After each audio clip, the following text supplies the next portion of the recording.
Okay, so I took some notes while watching the Women Tell All last night, and I wanted to share my thoughts. And I have some mixed feelings about the Women and Men Tell All episodes.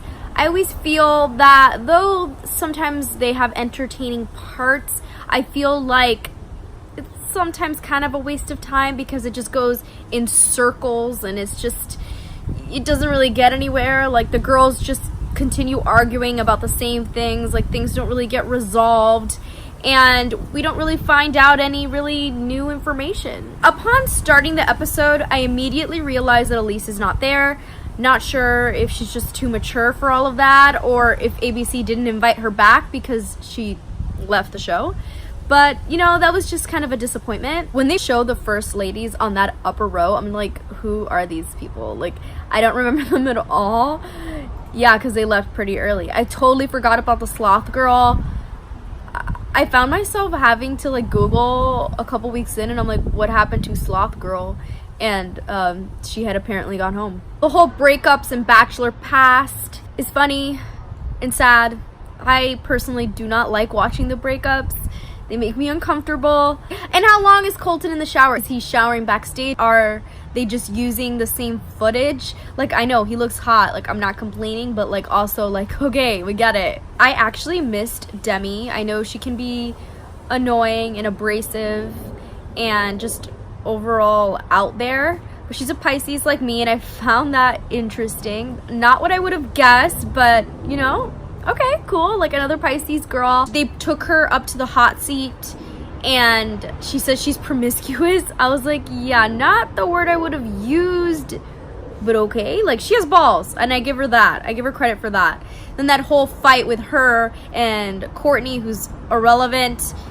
She just, wants her name out there. She, ran up to her and put that pacifier on her. Demi dealt with that way better than I would have. I would have freaked out. It would have turned from The Bachelor to Bad Girls Club, But, who does she think she is, running up to her and doing that? It's not the Bad Girls Club. She's just looking for a fight. It's disrespectful and immature. She's there calling Demi immature, which, she kind of is. She's only 23 years old. But then this girl, it's just kind of, very hypocritical. I just realized, and sorry guys if I'm behind, I just realized that there weren't any 2-on-1s. Yeah, we had the whole Kirpa, Cassie, and Hannah G scenario towards the end of the season, but no 2-on-1. I would have thought for sure the 2 pageant girls would have had to do a 2-on-1, but that didn't come to it.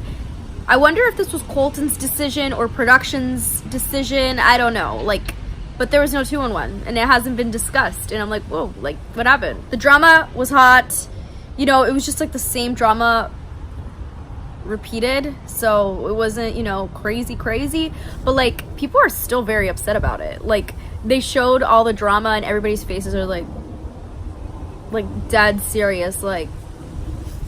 Chill. It's just a show. Okay, the whole Onyeka and Nicole drama is ridiculous. I'm over that whole thing. It just felt like they wanted to be relevant or something. And then the whole arguing about using the term bully. I mean, I don't know what to even say because it's so stupid. I think Nicole's whatever. Maybe she was mean and talked smack about the other girl. I don't even know who to believe on that. Onyeka just should have come up to Nicole and told her what she heard instead of just telling Colton off the bat. And I'm sure she was positive at that point that she was going home, so she kind of had to stir the pot a little bit and maybe see how far it would get her, and it didn't get her far at all. At the end of the day, Colton didn't have a connection with either one of them, so who cares? Nicole, she's emotional. I get it, I'm emotional too, but she cried a lot. She gave Ashley I a run for her money. And I thought the whole Halo Top thing was cute. I'm sure Halo Top is a sponsor or whatever. Year supply of Halo Top, I would have loved that. That's awesome. So, yeah. Good for her. Something good came out of crying, I suppose. Funny how Sydney came to Nicole's defense, and then Onyeka came back at her and told her she was a coward for saying what she did and leaving. And I was like, damn, okay, I don't think she's a coward. I just think the ladies should have named names. I know maybe it was more suspenseful, whatever, but they should have just said who they thought wasn't ready. Not that it really would have made a difference because eventually it came out. Obviously, we see Cassie wasn't ready for that. So, and Colton didn't care. Like, he was totally okay with it. He just, wanted her to stay. Chris asked Katie to admit to who she was talking about, and she did say it was in fact Caylin and Cassie. And when Kaylin's like, yeah, like, I would have preferred you just to say the names, so all of the relationships wouldn't have been jeopardized. And then she's like, yeah, well, it was you and Cassie. And she's like, yeah, Caylin, I'm pretty sure you would have been okay with it if it wasn't your name. But now that you know it was your name, like, doesn't make much of a difference, does it? The whole Bachelorette convo with Caylin and Cassie, I'm sure that it did happen, and I could see how it could be misconstrued. And maybe they weren't there for the right reasons. Maybe they do want to be the Bachelorette. But, what are you gonna do? Like, maybe it was just, a friendly type of thing. Like, hey, if I get the man, I want you to be the Bachelorette. Who knows what it could have been? We don't know. We weren't there. I would love for production to just pull up this clip and show it to us. And then it was the whole drama. Katie saying that they talked on the phone, and this manipulation comment and everything. And it's like, who are you to believe? Like, you're just like, honestly, I'm so discouraged from either side. I'm like, whatever, like, I don't care. Hannah B comes out and, like, yeah, like, she sides basically with Katie, and it's like, yeah, obviously you and Caylin are never gonna be buddy. So it's 2019 and Courtney still hasn't spoken to Colton. That was actually funny. Then Colton comes out and Demi's like, hey Colton, I want to introduce you to somebody. This is Courtney. Like, hey Courtney, you want to say something? And Courtney's just like, that was actually funny. And Demi came back and said the whole comment she said about Courtney being the cancer of the house was wrong, and she's more like the bed bugs. And yeah, I think that's, better choice of words. Chris Harrison had that whole Oprah moment, giving Halo Top to everybody in the audience, and yeah, that's awesome. Like, we love you, Chris H. And then Hannah B in the hot seat, they had the whole redo of the toast, and it was really cute. Hannah B had this whole Bachelorette edit last night, and yeah, I could see her being the Bachelorette. Like, she grew on me. At the beginning, I'm like, oh my gosh, she's kind of irritating, but she grew on me. Caylin in the hot seat, a lot of crying, very emotional, still very raw for her. She hasn't seen Colton since the breakup, so she's definitely gonna want some answers, and she demanded those answers, and I don't think she got them. When Colton came out, she asked him, hey, like, why'd you break up with me? I thought we were in love. Like, I thought I was gonna be the one at the end. And he just kind of, it was a rose ceremony, and this was the most difficult decision I had to make, and I had to send you home. That's not really great closure. It's just kind of like, yeah, basically I just, liked Cassie better than you, and yeah, I just, I wasn't feeling it, and I didn't think we were gonna work, because I think you basically just want to be the Bachelorette. Plus, if Kaylin's the Bachelorette, I share a name with her, spelled differently, like, my chances of being the Bachelorette after that are pretty slim, right? What if I want to be the Bachelorette one day? I won't be the first Caylin, and that's a problem. So Colton came on, he was super nervous. I don't blame him.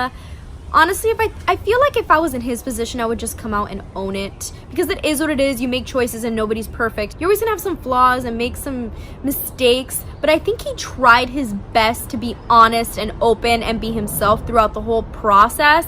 I don't think he obviously purposely didn't want to hurt anybody, and I think he tried his best to let people go when he realized that, it wasn't gonna work. I think he tried his best to make the right choices. Let's see how the finale works out, because I will lose respect for him if he stays in the process and proposes to one of the other ladies. Even if he goes on his one-on-one fantasy suite date with Hannah, I'd be like, like, you already confessed your love for Cassie, that she's the one you can't get off your mind. So I would respect him so much if he just walked away from the experience, either just to be alone or to chase after Cassie, whatever it is. Sydney asks Colton if he's still a virgin, and he tries to dodge it. They bring up all the sexual innuendos, and yeah, ultimately we don't get an answer. My guess is no, he's not still a virgin, but I could be wrong. I guess it could go either way, but I mean, this has already been some time after filming, so who knows if he met up with Cassie after. And I had this thought. I know Cassie's family is very religious, And what if her family didn't want her to go through with the fantasy suite? Like, what if this was this little deal? Like, we're gonna say that you don't know, that you have doubt, but like really they just didn't want her to go through with it for whatever image it would paint to the public, whatever. I'm just saying this could be a possibility.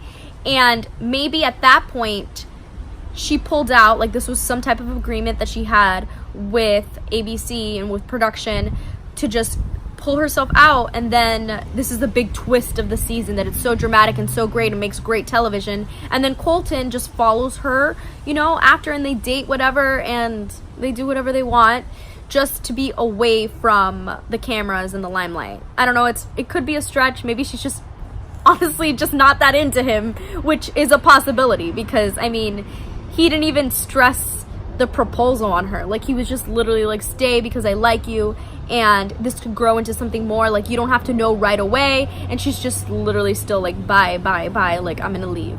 I think he brings up a really interesting point that, like, even though he's a bachelor, he's not guaranteed a relationship at the end of this, which is true, yeah, but like, I don't know. I always feel like the bachelor or the bachelorette has this power, like, over the contestants that are there, because I mean, you're the bachelor, bachelorette, like, everybody's like fighting for your attention.